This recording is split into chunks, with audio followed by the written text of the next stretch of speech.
natin kakalimutan na ang lahat ng bagay sa mundong ito, gaano man kaganda, gaano man katibay, gaano man kalakas, gaano man katindi, gaano man kamakapangyarihan, lilipas din, magbabago din, mawawala din, kaunting panahon na lamang din. I-categorize natin sa dalawa na lang, sa mga masasaya nating karanasan, sa mga malulungkot nating karanasan, sa magaganda nating karanasan, sa mga pangit nating karanasan, sa mga sinasabi nating blessings, at sa mga sinasabi nating sufferings or problems.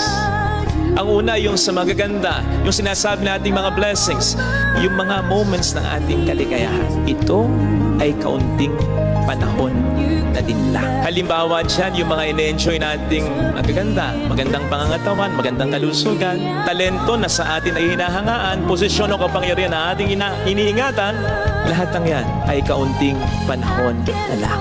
Kahit nga ang isang buong pamilya, hindi man masira dahil sa problema o dahil sa pagiging pasaway ng isang miyembro ng pamilya, again, ito pa rin ay kaunting panahon na lang. Dahil darating at darating ang pagkakataon ng kamatayan. Kaya't kahit ang isang masaya at ideal na pamilya ay kaunting panahon na lang.